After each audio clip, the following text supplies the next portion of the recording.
Welcome to the 568 episode of my mediocre podcast. Today we're going to switch things up a little bit because I haven't been here in way too long, but how are you doing, buddy? If you're doing not so great, then just sit back and relax, drive in silence while this European man in Amsterdam is going to talk to you, all right? Let me tell you about one thing that I am absolutely done with. I have become a 30-year-old unk. That's actually not true. I'm going to become 30 in about, three months. But I was playing Forza Horizon. No, it's not an ad. I've just enjoyed it, all right? I've really enjoyed it. But I've also played in the same, week, right? I've also played Subnautica 2. And allow me to look at my notes because this is the first time I'm actually taking this podcast seriously. I've always taken it seriously, but now we're actually gonna talk about something here. I played Forza Horizon and Subnautica 2, and I have come to terms that I am getting too old to buy unfinished stuff. That's only one thing. That's like the buying stuff. Like actually experiencing unfinished shit I'm done with. I think I've come to a place in my life where I just kind of understand. I've always understood this concept, but really understand that wasting your life. It's not like I have a midlife crisis where I'm thinking, oh my God, I'm going to turn 30. I fucking love being 30, and that's not even copium. That's not even copium, dude. For everyone that isn't 30, I'm still not 30, all right, but 29. I wish you get to that point. I wish that you get to that point. If you're a dude that is not even 27, do one Google search. Ask it to any bot you want to ask it. What happens to the male brain when it, on average, turns 27 years old? It's magical. I've talked about it a couple times, all right? One of these things is that it's a developed frontal lobe, all right? It's a developed brain. It's thinking in, you can just think with your brain. It's phenomenal. I've all this ADHD talk, I'm not going to go into discussions. Most of it is bullshit. That's it. Finished. You just grow up. That's it, dude. Stay calm and grow up. Here we go. I'm getting too old to buy unfinished shit, okay? Because I played Subnautica, and although, yeah, it's fine. It's $30. I'd say it's 15, all right? Because it's unfinished. It is unfinished. Hand on the Bible. It feels like I'm playing Subnautica 1. I don't see the difference. From the nostalgia, I'm thinking yeah, okay, I'm playing Subnautica. So what? We're revisiting Subnautica 1 with co-op. I know a lot of people fucking love this game. I know a lot of, but and it says it on the front. I've read something about. I did see. Look, I've read something that Subnautica 2 had sept privacy thing and all these little lawyer things. And it was before you could even play the game. Call of Duty has it. Subnautica 2 has it. Subnautica 2, Call of Duty is Call of Duty corpo, right? Subnautica 2 is a fucking game about fish. I don't want to look at, what am I fucking accepting? What are we doing here? And then I go into it, and all caps, it's yo, this is an unfinished game. Then why? You have unlimited money. Actually, they do have unlimited. Why? Why? But it's the whole Markiplier community playing this game. So shitting on it, you'll get all those people in your comments and be like, "Oh my God, you just don't get it." But it's a decent game. It's not great. Everyone that I played it with, our whole group, was yeah, it's fun because we're playing together, but anything is fun if you're playing together. That's the whole. You could play a friend slop game of $4. Anyways, it's unfinished. Then I played Forza, and I never got into racing games. Not really got into them. I've always liked to get into them, but I've never gotten actually into them. Maybe Need for Speed Tokyo, that one. Maybe I've played that. And a little bit of Mario Kart, but not seriously at all. And this is the first time that I'm playing this, and I'm thinking, I would like to have a rig, the racing rig, because the game is finished. It's corpo slop, all right? Everything around it is corpo slop. I'm not going to defend that. That is just, there's an unlimited amount of customization on the cars. There's even more customization on hearing aids. You can be a prosthetic robot. All your limbs can be prosthetics. Very great. Thank you, Bill. Thank you for that. You know what it is, dude? Do I go there? Yeah, I go there. I think it's great that we can have such an inclusive game and put money in it by buying it so Bill can get another trip to the island, you know? Anyways, it's a finished game. When it comes to like the actual racing, to me it feels like it feels like I'm not wasting my time. It feels like I'm actually playing something that someone cared about at one stage somewhere in the production. Like, people actually give a shit about this game. There's plenty of these games. That people give a shit about. And it's a finished game. With Battlefield 6, the first couple months, like actual 2 months, was brilliant. And people gave a shit about it, like the people that made it. And it's a finished game. Now it feels like an unfinished game because it's like the vision is all like everywhere. I don't want to waste my time. I'm getting too old to buy unfinished shit. It even gets to a point that it's outside of games, dude, easily. It doesn't attract me to go to Amsterdam. Even though I live here, I don't want to go out in Amsterdam because all of it feels unfinished. I go into a bar, the vibes could be good or whatever, but you know, you sit down and nice vibes, yes. Nice atmosphere, cool. And then a 16-year-old is going to ask you what you would like to have. You tell the 16-year-old, I'd like to have a beer. What beer? I don't know. What do you have on the tab? And it's already getting a little bit grumpy there, right? Like, there's like, we have this and that and that. All right, let's go this one. You get the beer. It's a nasty glass. The beer is not even like very cold. I'm getting somewhere with this point, all right? Trust me. The beer is not cold. The glass is not like extremely clean. I want it to be extremely clean. I want the beer to be very cold. All right. I want the glass to be extremely clean, and I want it to be taken care of and cold before the beer even hits the glass. Is that too much to ask if I'm paying for like, what is it? 300 centiliters or 30 centiliters of beer for €6.50? Can I at least get that? Can I get a finished product and not a unfinished, fucked up glass process? I'm getting too old for this shit. I've always disliked it, but I now finally I have the fucking vision. I understand what I don't fucking care about anyone's restaurant if there's no soul in it. My favorite restaurant is in Amsterdam, Mosop Osmara. You get in there, you get Eritrean. It's African food. Eritrean. You eat it with your hands, and all of it from top to bottom. It's just okay.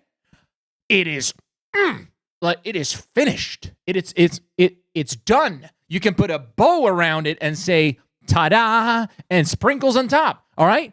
Fireworks go off when you look at it and when you eat it. You're like, this is it. Someone made this and they cared for it and they finished it.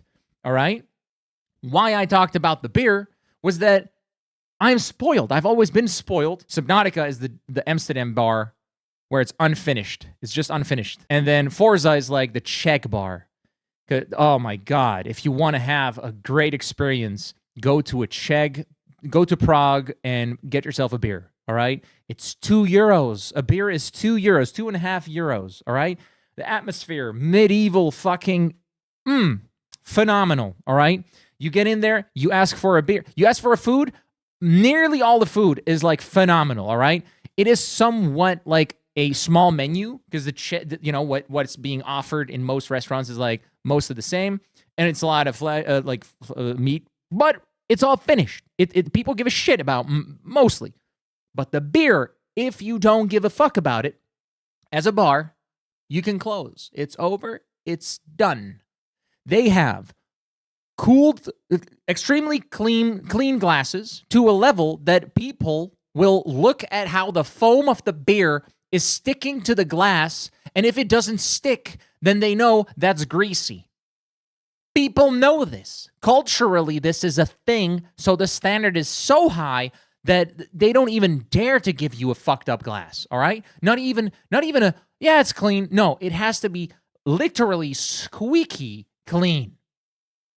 That's what I want here. I'm not getting that. A 16-year-old that does, like, we have, like, in Amsterdam, this is like a cultural thing that no one gives a fuck about it. We have dog shit beer, first of all, and then you have the glasses being washed with, like, old water, and, that's been laying there for the whole day with 2 drops of soap in it. They just shake, they jack off the brush with the glass, and that's it. The outside part is not even getting washed. Nothing. It's just that chick, chick, chick, and they put it on like a grill, so the water can, like, drip out, and that's it. It dries up with all the, like, filth and soapy water still attached to it, and then, like, evaporates. What the fuck for €6.50? That's fucking what is it? 1/5 of Subnautica 2. 5 beers, and I could have just, like, instead of being there with all that garbage, I could have been playing Subnautica 2, which, honestly, both have kind of the same experience. But here's the thing, all right? It is a finished product. The beer is a finished product if I get it in Czech Republic, all right?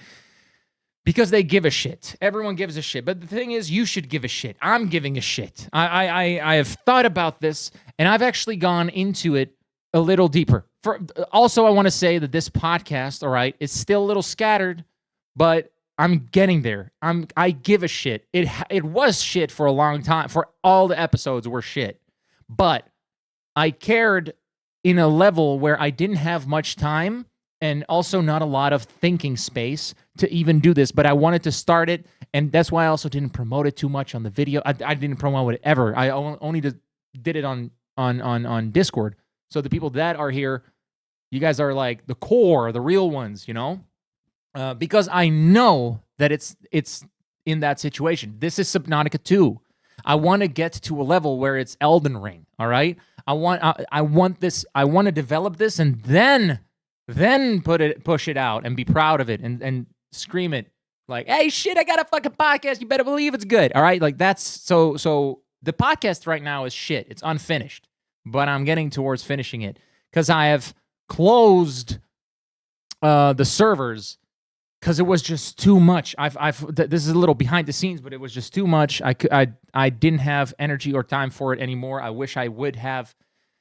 Even if I would outsource it, I would still want to have some type of, like, hand in it, not because of ego, but because I had ideas and I wanted to be, it's a whole thing. And it's just, sometimes you just realize, all right, a thing that I would like to do, I have other things that I would like to do a lot more, even though I like to do this one thing a lot, you know what I mean? So that's it. So we stopped with the servers and we're doing the podcast now, finally. That's why all of that shit, and that brings me to the second half. Yeah, the second half of the podcast.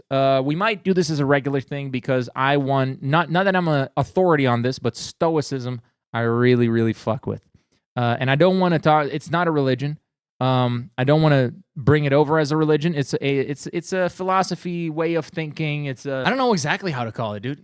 I'm an unschooled peasant, social housing bastard. Or I'm not actually a bastard, but I act like one, I grew up like one. I've grew up amongst bastards. You feel me? I don't know what stoicism fucking really is, but it does great things to my mind, all right? Throughout the years that I've been developing as a young little oversized head boy. Here's what I want to do for the second half of this little show. I want to have the topic that I'm thinking about, talking about, and see if I can find anything within stoicism about that, all right? So we're going to do that just now. I just want to say one more little tiny elaboration about that, and that is that I don't know shit about stoicism. I've read about one book. I think I need like one more chapter. That was a year ago, of the Seneca books, all right? And I really fuck with Seneca. This is a guy from, I don't even know, how long ago was Seneca? Seneca death time? Spoiler, he died. AD What is AD? First century. Located about 1,961 years ago. So if my calculations are right, that is in the year 65. So AD means after... What does it mean? After Christ? That's C. AC. Anno Domini. Bro, as if anyone would have said that. Dude, if anyone is listening and thinking, how did you not know? I told you. I'm not smart, all right? I didn't do that FAVO shit. I didn't do nerd stuff on school, all right? I was destined to be a plumber, and look at me now. I'm talking out of my ass and making a living out of it. Seneca is from the year, 62? 65. All right, 65. That's when he died. I want to learn more about this stoicism, and I want to learn that with you throughout this podcast. Maybe. I don't know. We'll see where the podcast evolves, but I'm making steps, and I'm thinking, I'm thinking things. So here it is. I call this Seneca on the backlog, all right? Here's a direct quote from him. Since you cannot read all the books which you may possess, it is enough to possess only as many books as you can read. Take that knowledge and put it in your fucking backlog, baby. You don't have to own every game, especially not if it's unfinished. You gotta get yourself a program going, dude. Choose wisely what you're gonna do with your time, because I fucking love this.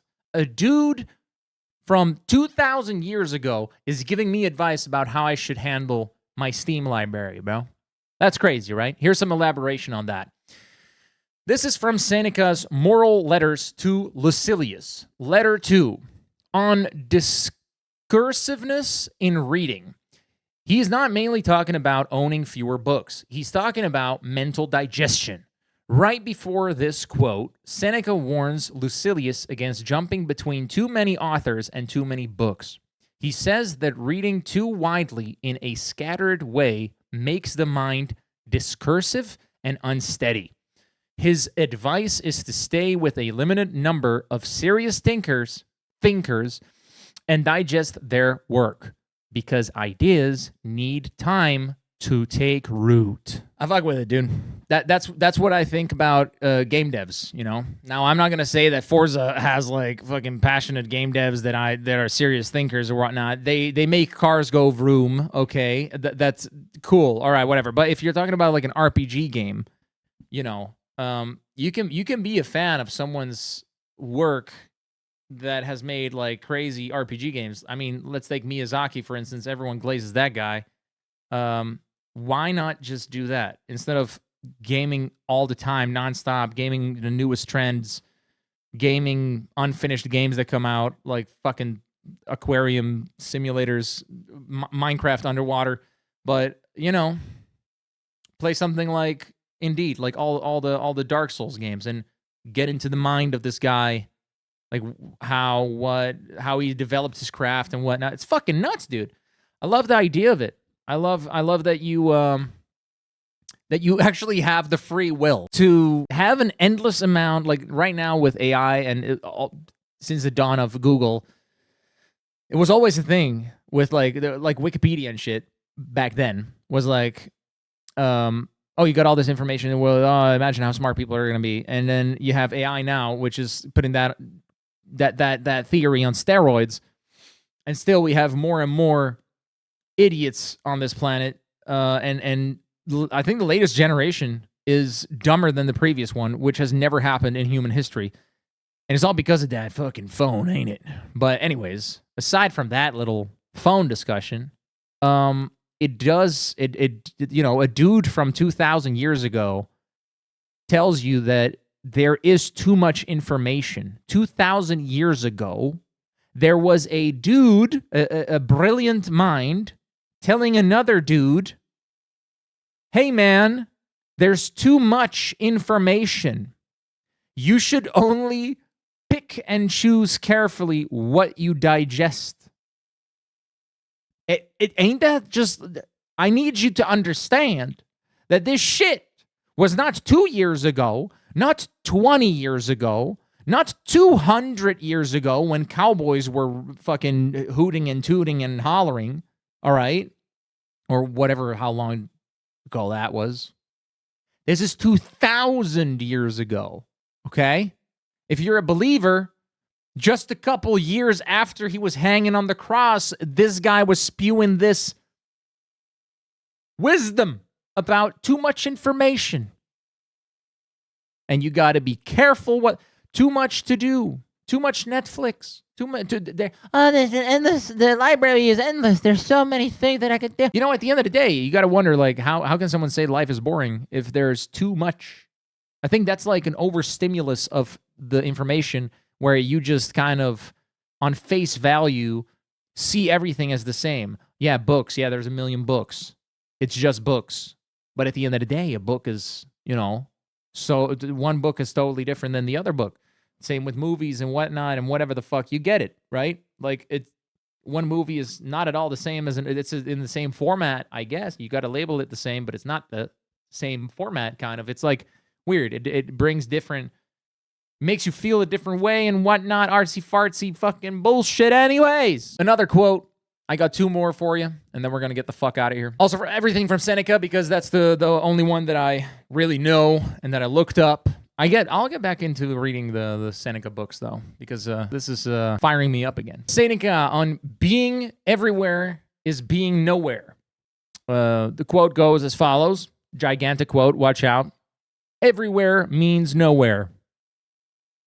Could have looked into this one with some more context, but here's a little bit more context.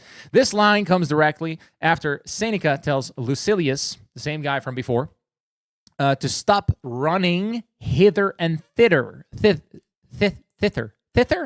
Hither and thither. He says restlessness is... Homie had ADHD, bro. Oh, homie had to test him, bro. He says restlessness is the sign of a disordered spirit. Oh, shit, dude. We're all disordered at this point. Awesome, dude. And that a well-ordered mind can remain in one place and linger in his own company. That's someone no one can do, dude. That's why we have that doom scroll, dude. You don't want to linger in your own company. That's scary, dude. That's scary, bro. Anyways, remember the quote. Everywhere means nowhere. Continuing the little elaboration here, that's then he applies that to reading. Don't rush through every author. Don't visit every idea like a tourist. Bars. Stay long enough somewhere for it to shape you. Bro, that's crazy, right? Like that's bars as a motherfucker. This everywhere means nowhere thing. I originally wanted to take it to discuss it right now because of that, like doing the game servers and stuff. It was everywhere. Like that was everywhere. I was doing the short form videos, the long form videos. I was doing the game servers, and it got that's like a different effect on that. But for the outside looking in, the everywhere means nowhere. That is what that is. It's like, what's the thing? It's too much, It's too much. I like to fill up every single moment of my day because then it feels like, okay, I've done everything I could today, instead of I could have also just walked the dog for an hour, instead of 30 minutes. You know what I mean? Like taking some time for myself to linger in my own space. Anyways, the way that this is being explained, though, with don't visit every idea like a tourist, I feel like that's doom scrolling, man. That's nuts, right? Like that's crazy. 2,000 years ago, a dude said you shouldn't doom scroll. That's basically what that is. That's basically what that's nuts. Wild. How do I bring this back to like unfinished stuff? Let's bring it to the fucking video games. If you have someone that actually makes specifically one thing, like Elden Ring shit, right? Like it's all Souls games, then you're gonna get a finished product. It's one thing. You can go into the thinking space of that, into that whole galaxy, into that whole space of thinking and universe of that world, and understand, discover shit that you have that's new to you, and then you know what I mean? Instead of, oh, there's this new game that just came out or whatever. It's a little messy in my brain for this, but I feel like I've already said it a couple times. It's interesting to think about this. And once again, You know, this shit that happened 2,000 years ago, so it's nothing unique. It's nothing special. You're not special in the way you think on that. The thought has been thought before, you know? That's the thing, right? Then the last one I want to discuss here, Seneca on wasting time, which I think is a great closer for this one. It is not that we have a short space of time, but that we waste much of it. I feel like you can just bring that back. It's the full package, dude. Oh shit! I feel like I got a podcast episode. If you know, I'll get better at the rambling. Don't get me wrong, but we got a fucking episode right here, man, to really put this all into one final, you know, close the loop. Wasting that fucking time. It is not that we have a short space of time, but that we waste much of it. It's not a big invention, right? This quote. It's nothing fucking ultra crazy. But coming from the same guy that says all of that, which we have discovered before, hell yeah, dude. Here's some more elaboration on it. Seneca's argument is sharper than life is precious. He says life is long enough for great things if it is well invested.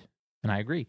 But when life is squandered in luxury, carelessness, or useless activity, people only realize it was passing when it is almost gone.